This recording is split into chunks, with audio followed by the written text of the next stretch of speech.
In today's class, we are going to discuss about population dynamics. Our first question is, what is population? দেখো, আমরা আগের ক্লাসে আলোচনা করেছি যে পপুলেশন কথাটা এসছে অ্যাকচুয়ালি পপুলাস থেকে। পপুলাস মিন্স এমনিতে পপুলাস কথাটা এসছে পিপল থেকে, অর্থাৎ জনগণ। কিন্তু আমাদের বায়োলজিতে বলো বা আমাদের ইকোলজিতে বলো, যখন পপুলেশন বোঝাবো তখন কিন্তু আমি শুধু মানুষকে বুঝবো না। এমনিতে তোমাকে যদি প্রশ্ন করে যে what is the recent population of India, তাহলে তুমি সাধারণভাবে তোমরা সবাই বা আমরা সকলেই এরকম বলি যে 130 কোটি। তারপরে আমরা ধরে নিই পপুলেশন মানে আমরা আলোচনা করতে চাচ্ছি মানুষ নিয়ে। তো ফার্স্ট আমাদের এই ধারণাটা ভাঙতে হবে, আমাদের এই ধারণাটাকে নতুন করে ভাবতে হবে যে এটা কিন্তু বায়োলজিক্যালি পপুলেশনের কনসেপ্ট নয়। যদিও টার্মটা এসছে পপুলাস থেকে, যার মানে হলো পিপল, কিন্তু পপুলেশন মানে গ্রুপ অফ সেম স্পিসিস।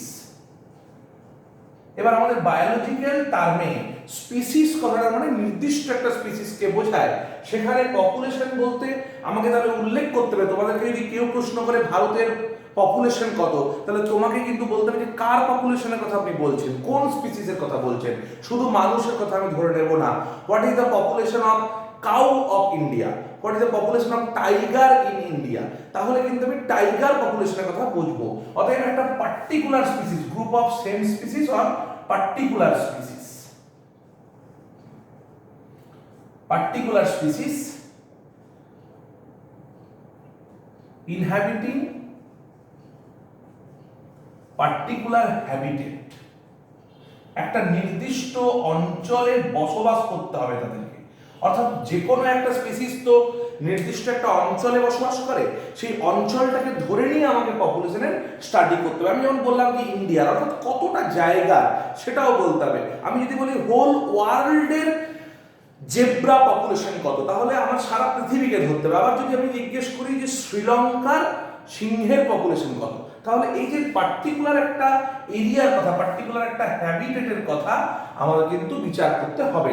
অর্থাৎ ধরো এটা একটা জায়গা, আমি যদি পপুলেশন সম্পর্কে দেখতে চাই বা স্টাডি করতে চাই, তাহলে এই পুরো জায়গাটা করছি, নাকি এর মধ্যে থেকে এইটুকু রিজিয়নের পপুলেশন নিয়ে আমি সার্ভে করছি বা স্টাডি করছি, আমাদেরকে এই বিষয়টা নিয়ে আগে কিন্তু সিদ্ধান্তে পৌঁছাতে হবে। তাহলে পপুলেশন স্টাডি করতে গেলে আমি যেটা প্রথমেই বললাম যে আমাদেরকে বুঝতে হবে দুটো জিনিস। এক হচ্ছে গ্রুপ অফ সেম স্পিসিস, অতএব কোন স্পিসিসের পপুলেশন আমি স্টাডি করতে যাচ্ছি সেটা সম্পর্কে আমাকে ধারণা রাখতে হবে, এবং তারা কোন অঞ্চলে বসবাস করে সেটা সম্পর্কে আমাদের ধারণা বা কনসেপ্ট যেন ক্লিয়ার থাকে।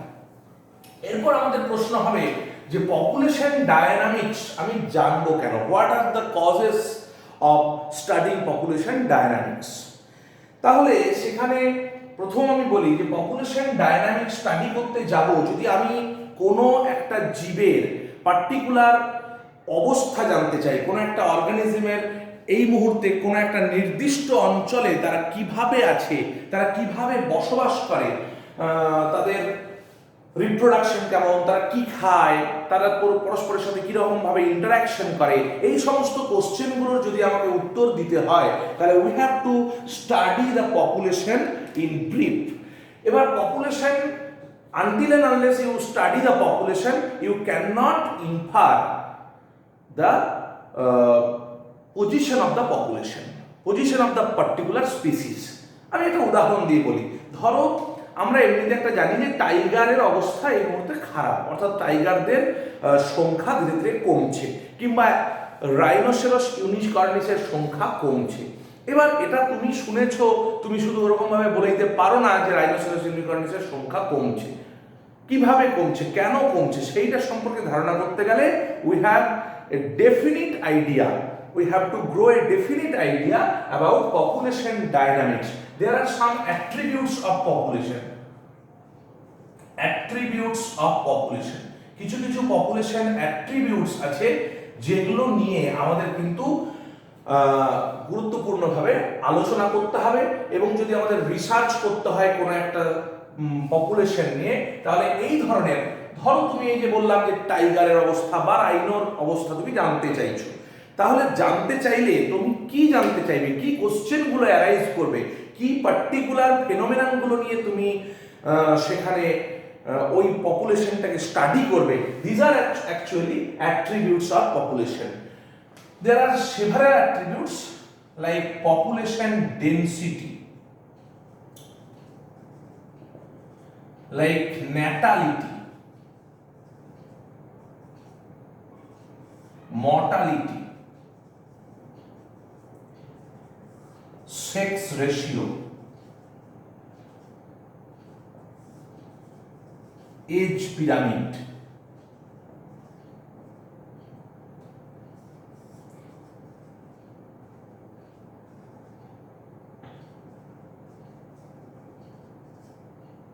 survivorship curve, growth curve, and there are several other attributes. Here I just point out some attributes. আমি স্বাভাবিকভাবে একটু বলতে চাইছি যে জানতে চাইলে কোনো একটা পপুলেশনকে স্টাডি করতে চাইলে, ধরো তুমি কি কি স্টাডি করবে, যে সেই পপুলেশনটার ডেনসিটি কেমন, ঘনত্ব কেমন, তার জন্মহার বা ন্যাটালিটি কেমন, তার মৃত্যুহার বা মর্টালিটি কেমন, এই জিনিসগুলো জানা আমাদের জরুরি। কারণ এই তথ্যগুলো, অর্থাৎ তার সেক্স রেশিও কিরকম, এই তথ্যগুলো যদি আমি জানতে পারি, তার এজ পিরামিড কিরকম, বয়স ভিত্তিক পিরামিডটা কিরকম, তার সার্ভাইভারশিপ কিরকম, এগুলো যদি আমি জানতে পারি, তাহলে পপুলেশনটার একটা পার্টিকুলার স্ট্যাটাস সম্পর্কে তুমি একটা সিদ্ধান্তে পৌঁছতে পারবে। That is the uniqueness of studying attributes of the population.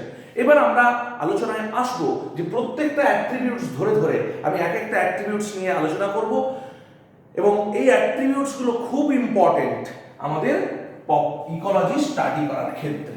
তাহলে আমি একটা একটা আলোচনায় আসি, তাহলে বিষয়টা অনেক সহজ হবে, আমাদের আলোচনা করতেও অনেক সুবিধে হয়ে যাবে। আমি প্রথমেই আলোচনা করব পপুলেশন ডেনসিটি। প্রথমেই আলোচনা করব পপুলেশন ডেনসিটি, অ্যাট্রিবিউট 1। এক নম্বর যে অ্যাট্রিবিউট আছে সেটা হলো population density. What is density?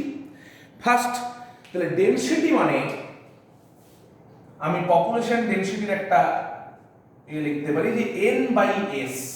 এখানে n যদি হয় number of individual of species,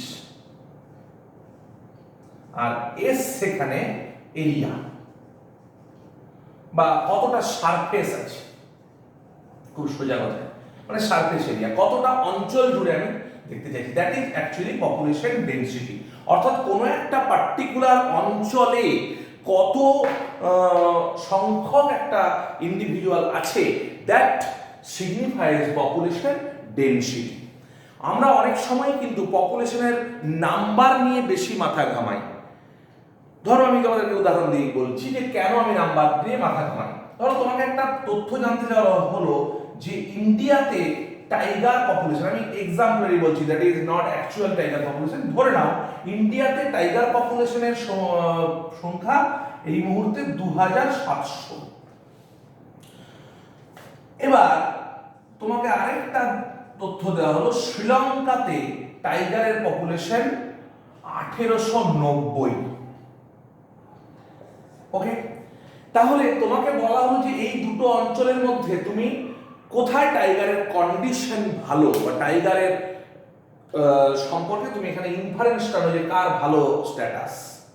তাহলে তুমি একজন লেম্যান হিসাবে ফার্স্ট যেটা সহজে দেখে বলবে, ইন্ডিয়াতে তো 2700 আছে, শ্রীলঙ্কাতে 1890 আছে, দ্যাট ইজ ইন্ডিয়ার পজিশন ইজ বেটার। তুমি সাধারণভাবে বলবে হয়তো যে ইন্ডিয়ার পজিশন বেটার, অন্তত সংখ্যা হিসাবে সেটাই আমি ইনফার করতে পারি। কিন্তু তুমি যদি একটু ম্যাপ দেখো তাহলে দেখবে যদি ইন্ডিয়ার মোটামুটি এরকম, সরি আমি ভালো একটা ম্যাপ আঁকছি না, মোটামুটি যদি ইন্ডিয়ার এই সাইজ হয়, তাহলে শ্রীলঙ্কার সাইজ হচ্ছে এই যে নিচের অংশটা। আমি একটা মোটামুটি সাইজের কথা দেখলাম, আমি ভালো করে ইন্ডিয়ার ম্যাপ আপাতত আঁকতে গেলাম না, তোমরা সবাই জানো। তাহলে এই যদি একটা ইন্ডিয়ার সাইজ হয় তাহলে পরে শ্রীলঙ্কার সাইজ আমি বললাম এইটুকু। অতএব আমি যদি সারফেস এরিয়া দেখি, আমি যদি ইউনিট এরিয়া দেখি, তাহলে পরে এইটুকু অঞ্চলের এখানে 1890টা বাঘ আছে, এত বড় অঞ্চলে 2700 বাঘ আছে। তাহলে আমাকে এই অ্যাট্রিবিউটটা যদি ফেলি population density by surface area, তাহলে দেখবো population density is very good in Sri Lanka. যদিও সংখ্যা নাম্বার 1890 মাত্র, কিন্তু তার তো সারফেস এরিয়া কম, তার এরিয়া আমাদের ভারতের একটা ছোট রাজ্যের থেকেও কম। সেখানে শ্রীলঙ্কাতে আমি ধরে নিলাম 1890 বাঘ আছে। তো আমি বারবার বলে দিই যে এই সংখ্যাটা কিন্তু অ্যাকচুয়াল নাম্বার নয়, আমি একটা এক্সাম্পল হিসেবে ধরেছি তোমাদের বোঝানোর জন্য। অতএব শ্রীলঙ্কাতে 1890, ইন্ডিয়াতে 2700 হলেও ecologically who is better? Ecologically in view of population density or in respect of population density এইটা হচ্ছে অনেক বেটার স্ট্যাটাস আছে এদের। কারণ পপুলেশন ডেনসিটি যদি আমি দেখি তাহলে কিন্তু ভারতের থেকে আমার এই তথ্য অনুযায়ী শ্রীলঙ্কার পপুলেশন ডেনসিটি অফ টাইগার পপুলেশনের ডেনসিটি অনেক ভালো আছে। তাহলে you not only take the number of a certain population, you have to research, you have to find the area, you have to find the unit area in which the individuals survive or lives. So you have to actually infer about population density. Population density is very important attribute in that respect. এবার population density সম্পর্কে আমরা তো তার বেসিকটা জানলাম, কিন্তু আমাকে যদি বলে যে পপুলেশন ডেনসিটি কিভাবে আমি বাড়াতে বা কমাতে পারবো, বা পপুলেশন ডেনসিটি বেশি হবে কখন, তাহলে কতগুলো ফ্যাক্টরস আছে। Factors affecting population density. কোন কোন ফ্যাক্টরগুলো পপুলেশন ডেনসিটিকে প্রভাব বিস্তার করে, পপুলেশন ডেনসিটিকে নিয়ন্ত্রণ করে? আমি যদি ABCD করে যাই তাহলে 1 নম্বরে আমি বলতে পারি ন্যাটালিটি। আপাতত এগুলো আমরা পড়িনি, কিন্তু আমি সহজে বলি যে ন্যাটালিটি মানে হচ্ছে বার্থ রেট। তাহলে খুব সহজে কোন একটা ইউনিট এরিয়াতে যদি বার্থ রেট বাড়ে, অর্থাৎ জায়গা তো বাড়বে কমবে না, ইন্ডিয়ার এরিয়া বাড়বে না, শ্রীলঙ্কার এরিয়া বাড়বে না, অস্ট্রেলিয়ার এরিয়া বাড়বে না, whereas এর ন্যাটালিটি বা বার্থ রেট ওকে যদি বাড়ে, জায়গাটা যদি কনস্ট্যান্ট থাকে, তার মানে পপুলেশন ডেনসিটির ক্ষেত্রে যেটা ভাববে যে ইউনিট এরিয়া কিন্তু তোমার কনস্ট্যান্ট। তাহলে ইউনিট এরিয়া যেহেতু কনস্ট্যান্ট থাকছে, তাহলে পরে যদি বার্থ রেট অর্থাৎ পপুলেশনের ইন্ডিভিজুয়ালের সংখ্যা বাড়ে, তাহলে বা ন্যাটালিটি বাড়ে, তাহলে কিন্তু পপুলেশন ডেনসিটি বাড়বে। তার মানে এটা বাড়লে বাড়বে। এরকম আমি চিহ্ন দিলাম উপরের দিকে। বিতে আসি মর্টালিটি, অর্থাৎ মর্টালিটি মানে ডেথ রেট। অতএব যদি মর্টালিটি বাড়ে তাহলে কিন্তু পপুলেশন ডেনসিটি কমবে। তার মানে এটার সাথে ইনভার্স সম্পর্কে, ইনভার্সলি প্রপোর্শনাল। এটা কিন্তু ডিরেক্টলি প্রপোর্শনাল ছিল, ডিপি লিখলাম, ডিরেক্টলি প্রপোর্শনাল, এটা ইনভার্সলি প্রপোর্শনাল, আইপি লিখলাম বা লিখলাম। সিতে আমরা আসি ইমিগ্রেশন, অর্থাৎ কোনো একটা অঞ্চলে যদি কোনো পপুলেশনের সদস্যরা বাইরে থেকে প্রবেশ করে, ধরো ইন্ডিয়াতে বাইরে থেকে 100টা বাঘ ঢুকলো, তাহলে টাইগার পপুলেশনের কিন্তু ডেনসিটি সেখানে বাড়বে। অতএব বাইরে থেকে ইমিগ্রেশন হলে বাড়বে, তার মানে এটা বৃদ্ধি পাওয়ার ক্ষেত্রে হেল্প করবে। whereas ইমাইগ্রেশন যদি হয়, অর্থাৎ যদি বেরিয়ে যায় কিছু পপুলেশনের সদস্য, তাহলে কিন্তু কমবে। তাহলে পপুলেশনের এই সমস্ত ফ্যাক্টরগুলোর সাথে পপুলেশন ডেনসিটি কিন্তু পরিবর্তনশীল থাকবে সব সময়ের জন্যই। অর্থাৎ ন্যাটালিটি, আমি আবার একবার বলে দিই, ন্যাটালিটি যখন বাড়বে তখন পপুলেশন ডেনসিটি বাড়বে, মর্টালিটি বাড়লে পপুলেশন ডেনসিটি কমবে, ইমিগ্রেশন হলে পপুলেশন ডেনসিটি বাড়বে, ইমিগ্রেশন হলে পপুলেশন ডেনসিটি কমবে। These are the factors which can affect the population density. এবার আমরা চলে আসি 2 নম্বর যে attribute, that is natality or birth rate. তার মানে ন্যাটালিটি বিষয়টা কি, বার্থ রেট বিষয়টা কি, খুব সহজ বিষয়, নাম শুনেই বোঝা যাচ্ছে যে বার্থ অর্থাৎ জন্মহার, কোনো নির্দিষ্ট সময়ে কোনো পপুলেশনের যত নতুন সদস্যের জন্ম হয় তাকে বলা হচ্ছে বার্থ রেট বা ন্যাটালিটি। তার মানে it is the increase of particular species or particular population per unit time. তাহলে আমি যদি একে একটা এক্সপ্রেশন দিয়ে প্রকাশ করতে চাই তাহলে n equal to dn by dt। এখানে dn actually number of species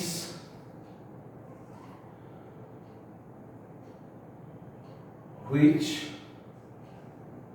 newly born, নতুন যারা সদস্য জন্মেছে তাদেরকে আমি বলছি ডিএন, আর ডিটি হলো এখানে টাইম। এখানে এই টাইমের ব্যাপারটা কিন্তু খুব গুরুত্বপূর্ণ, অর্থাৎ আমি ন্যাটালিটি দেখব কিন্তু একটা নির্দিষ্ট টাইমের ভিত্তিতে, কারণ নির্দিষ্ট টাইম না বলে ন্যাটালিটি বোঝাতে পারবো না আমরা। আমি এখানে মানুষেরই যদি এক্সাম্পল দিই, যে প্রত্যেক বছর ধরে নাও ভারতে মানুষের সংখ্যা, আমি কথার কথা বলছি যে ধরে নাও 3 কোটি নতুন জনসংখ্যা বাড়ে, 3 crore প্রত্যেক বছর হিউম্যান পপুলেশন বাড়ে হচ্ছে 3 crore, কিন্তু এটা পার ইয়ার। তাহলে তোমাকে যখন পার মান্থ বলবে তখন এটাকে 12 দিয়ে ভাগ করতে হবে, কিংবা পার ডে তোমাকে ন্যাটালিটি বলবে তাহলে সেভাবে ভাগ করতে হবে। অতএব কোন সময়টার মধ্যে চাইছে, একটা unitary time is mostly important, যে সেই সময়ে কত নতুন সদস্যের জন্ম হচ্ছে। তাহলে natality is very important in respect of population dynamics. যেরকম ধরো ভারত আর অস্ট্রেলিয়া, আমি একটু তুলনামূলকভাবে বিচার করি, যে ভারতে প্রত্যেক বছর জন্ম নেয় প্রায় 3 কোটি, সেখানে মারা যায়ও হয়তো ধরে নাও 1 কোটি, তাহলে বাড়ে হচ্ছে 2 crore, অর্থাৎ পপুলেশন যদি আমি পপুলেশন গ্রোথ ধরি তাহলে সেটা 2 কোটি। Whereas in অস্ট্রেলিয়াতে জনসংখ্যাটাই 2 crore, টোটাল পপুলেশন 2 কোটি।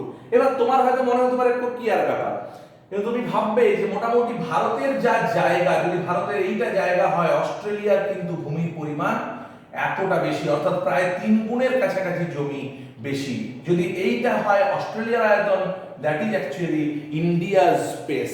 এবার তুমি যদি ওয়ার্ল্ডের ম্যাপে এদেরকে একসাথে দেখো, ইন্ডিয়ার বড় ম্যাপ আর অস্ট্রেলিয়ার ছোট ম্যাপ তুমি দেখছো, তাহলে কিন্তু হবে না।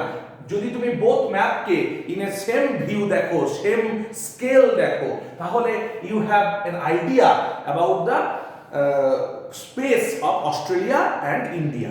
ওকে, দেন তোমরা যখন জানলে যে পপুলেশন গ্রোথ, অর্থাৎ মানুষের হিউম্যান পপুলেশনের সংখ্যা ভারতে বাড়ে 2 কোটি, নতুন জন্মায় 3 কোটি, মারা যায় 1 কোটি, বাড়ে 2 কোটি, সেখানে অস্ট্রেলিয়ার জনসংখ্যাই 2 কোটি, কিন্তু অস্ট্রেলিয়ার সেখানে পপুলেশন ডেনসিটির দিক থেকে দেখো অনেক কম, ইন্ডিয়াতে যেখানে highly population densed in respect of human population. তাহলে হিউম্যান পপুলেশনের ক্ষেত্রে ডেনসিটি কিন্তু অত্যধিক in India, whereas in Australia human পপুলেশনের ডেনসিটি কিন্তু অত বেশি নয়, কারণ তার স্পেস অনেক বেশি। তাই আমরা ঘুরিয়ে অনেক সময় বলি মজা করে, ভারত প্রতি বছর একটা করে অস্ট্রেলিয়া মহাদেশের জন্ম দেয়। তাহলে এটা আমাদের কনসেপ্ট এলো ন্যাটালিটি সম্পর্কে। এবার আমরা আসি 3 নম্বর আমাদের যে কনসেপ্ট, দ্যাট ইজ মর্টালিটি। 3 নম্বরে আসি মর্টালিটি। মর্টালিটি মানে হলো খুব সোজা কথায় ডেথ রেট, অর্থাৎ আমরা বার্থ রেটে যা করলাম ডেথ রেটে আমাদের আলাদা কিছু নেই। ডেথ রেটে আমরা শুধু জাস্ট একটু বদলে দেব m for mortality dm by dt। তাহলে number of individuals died in a unit time, তার মানে dm equal to number of individuals died, dt হলো ইউনিট টাইম। এই টাইম ব্যাপারটা কিন্তু ন্যাটালিটি এবং মর্টালিটির ক্ষেত্রে মোস্টলি ইম্পর্টেন্ট। আমি ন্যাটালিটি বলতে গিয়ে মর্টালিটি সম্পর্কেও খানিকটা তোমাদের বললাম যে একটা নির্দিষ্ট সময়ে যা মারা যাবে, অর্থাৎ ভারতের ক্ষেত্রে বললাম যে প্রত্যেক বছর হয়তো 1 কোটি মানুষ মারা যায়, তাহলে হিউম্যান পপুলেশন 1 বছরে মারা যাচ্ছে 1 কোটি। তাহলে তোমাকে যদি মান্থলি হিসেবে জিজ্ঞেস করে বা ডে হিসেবে জিজ্ঞেস করে, you have to just divide by numbers. তাহলে এইভাবে তুমি মর্টালিটি ন্যাটালিটি সম্পর্কে ইনফার করতে পারবে, সিদ্ধান্ত নিতে পারবে। তাহলে মর্টালিটি এবং ন্যাটালিটি, জন্ম আর মৃত্যু হার, এটা তো প্রচন্ড important to infer about population growth. আমি যে কথাটা আলোচনা করছিলাম, অর্থাৎ একটা পপুলেশনের বৃদ্ধি হতে গেলে, গ্রোথ হতে গেলে, তাহলে যেটা হতে হবে ন্যাটালিটি কিন্তু বাড়তে হবে, তাহলে বলবো পপুলেশনের গ্রোথ হচ্ছে। আর মর্টালিটি সেক্ষেত্রে কমতে হবে, অর্থাৎ মৃত্যু হার কম আর জন্মহার বা ন্যাটালিটি বেশি, তবেই আমি বলতে পারবো that population has a growth, সংখ্যা বাড়ছে, অর্থাৎ 10টা নতুন জন্মাচ্ছে 5টা মারা যাচ্ছে, অতএব এইটা রেশিওটা ঠিক আছে। কিন্তু যদি উল্টোটা হয় যে 10টা জন্মালো আর 20টা মারা গেল, that means population growth is decreasing, পপুলেশনের জীবের সংখ্যা, পপুলেশনের অপত্যের সংখ্যা কমে যাচ্ছে, এটা কিন্তু কোনো পপুলেশনের ক্ষেত্রেই কাঙ্ক্ষিত নয়। অর্থাৎ ন্যাটালিটি 10 মর্টালিটি 20, এটা কিন্তু পপুলেশনের গ্রোথ এর পক্ষে ভালো নয়। অর্থাৎ আমরা সেখানে বলতে পারি না যে ওই পপুলেশনটা সেখানে গ্রোথ হচ্ছে। গ্রোথ হতে গেলে you must find that natality is increased, mortality is being decreased. Next population attribute হলো সেক্স রেশিও। সেক্স রেশিও মানে খুব সোজা বিষয়, কোন একটা পপুলেশনের male is to female ratio is actually sex ratio. Normally ecology demand করে যে male female ratio must be 1:1, অর্থাৎ কোন একটা পপুলেশনের সদস্য সংখ্যা যদি বাঘ থাকে 1000, তাহলে must be male 500 male, must be 500 female, এটা থাকা জরুরি। কিন্তু অনেক ক্ষেত্রেই দেখা যায় এই সেক্স রেশিও মেনটেন হচ্ছে না, এটাও খুব গুরুত্বপূর্ণ অ্যাট্রিবিউট। কোন একটা পপুলেশনে তুমি গিয়ে দেখলে যে ঠিক আছে তার 10টা ইন্ডিভিজুয়াল আছে, ভালো করে বোঝো, ধরে নাও একটা বাড়ির ক্ষেত্রে তুমি লক্ষ্য করছো, অবজার্ভ করছো যে 10টা ইন্ডিভিজুয়াল আছে, তার মধ্যে 6টা মেল 4টে ফিমেল, মেল ফিমেল রেশিও এরকম। আরেকটা বাড়ির ক্ষেত্রে, এটা এ পপুলেশনের ক্ষেত্রে দেখলে, বি পপুলেশনের ক্ষেত্রে দেখলে 10টার মধ্যে 1:9, সি পপুলেশনের দেখলে 10টার মধ্যে 5:5 এক্স্যাক্টলি।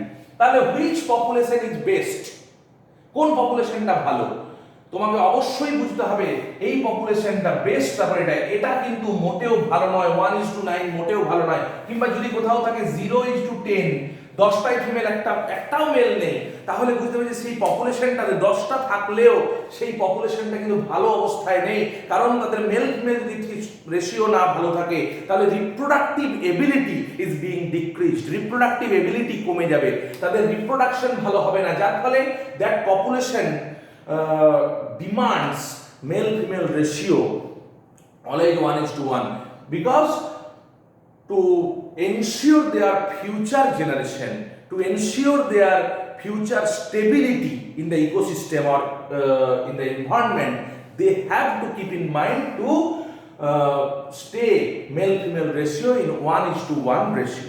Okay, তাহলে এই বিষয়টা খুব জরুরি। মেল ফিমেল রেশিও যদি 1:1 না থাকে তাহলে কিন্তু সেটা পপুলেশনের পক্ষে ভালো নয়।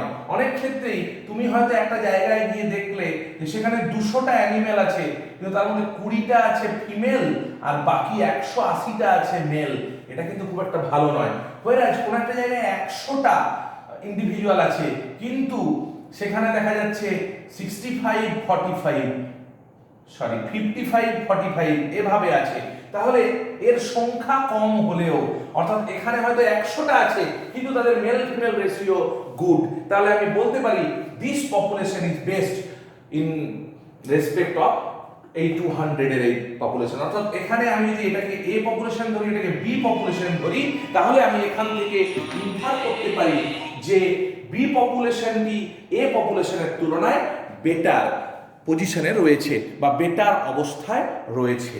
তাহলে পপুলেশন ডায়নামিক্সের আজকের আলোচনায় আমরা জানলাম সেক্স রেশিও সম্পর্কে আমরা জানলাম, পপুলেশন গ্রোথ সম্পর্কে, ন্যাটালিটি সম্পর্কে, মর্টালিটি সম্পর্কে এবং পপুলেশন ডেনসিটি সম্পর্কে। পরের ক্লাসে আমরা আরও বেশ কিছু পপুলেশন অ্যাট্রিবিউটস আছে ইন পপুলেশন ডায়নামিক্স, সেগুলো আমরা ধাপে ধাপে আলোচনা করব।